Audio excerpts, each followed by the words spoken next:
Good evening and welcome to the Channel Studios here in London with your international news around the world in 5. Venezuela's opposition leader Maria Corina Machado says the arrest of Nicolas Maduro is a huge step for humanity, for freedom and human dignity. Hours after Maduro appeared in a New York court, Machado said she is grateful for US President Donald Trump's actions. Maduro and his wife Cilia Flores were seized from their Caracas compound on Saturday and flown to the US as part of a special forces operation. Photos posted by the Venezuelan Justice Minister on Monday night showed armed police deployed on the streets of Caracas.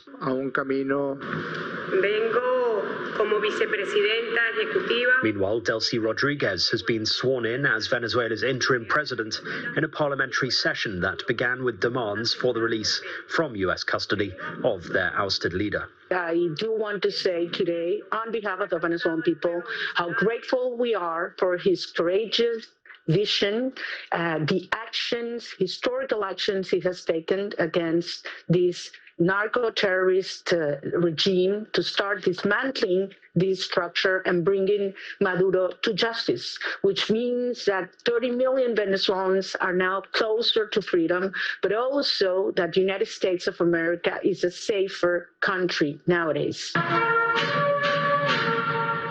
French President Emmanuel Macron is hosting Ukraine's leader Volodymyr Zelensky and other key allies of the country as efforts intensify to agree security guarantees for Kyiv in the event of a ceasefire with Russia. Heads of state and top officials from more than 30 countries, part of the so-called Coalition of the Willing, are taking part, including US mediators in peace talks Steve Witkoff and Jared Kushner. Zelensky met Trump recently and said his plan to end the war with Russia was 90% agreed. Local authorities in Switzerland say Le Constitution Bar had not had any safety checks, investigations or auditing in 5 years. They also announced a ban on the use of sparklers in local venues. Sparklers on bottles carried too close to the ceiling were the likely cause of the fire. Police said on Monday that 83 people remained in hospital, with the injured all identified, including at least 12 nationalities. A wave of protests sparked by Iran's failing economy has continued for a 10th day as President Donald Trump renewed his threat of US intervention.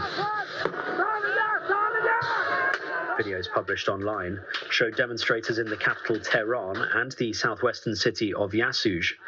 Human rights activists have said protests have taken place in 26 of the country's 31 provinces since last week, and that at least 19 protesters and one member of the security forces had been killed. Mr. Trump earlier warned that Iranian authorities would be hit very hard if more protesters died. The Central African Republic President, Faustin Archange Touadéra, has won a third term after securing an outright majority in last month's presidential election. That's according to provisional results. The 68-year-old mathematics professor was widely expected to win after the main opposition coalition boycotted the poll, citing concerns about electoral fairness. Touadéra has faced heavy criticism after a 2023 constitution removed term limits, allowing him to keep running for office. Meanwhile, Uganda's authorities have denied reports that they are planning to cut access to the internet during next week's election. The main opposition candidate last week repeated claims that the government was going to block the internet to prevent his supporters from mobilizing and sharing election results. President Yoweri Museveni is seeking to extend his 40-year rule in the 15th of January elections. His strongest challenger is expected to be Robert Kyagulanyi, popularly known as Bobby Wine, a former pop star. And dozens of skiers have created a heart shape on the slopes of Crans-Montana to mourn the victims of the deadly bar fire on New Year's Eve. 40 people were killed at the bar when the fire began, while 116 others were injured. Swiss prosecutors have opened a criminal investigation into the managers of Le Constellation Bar. And that's your international news around the world in 5. Now back to the Channel Studios in Lagos.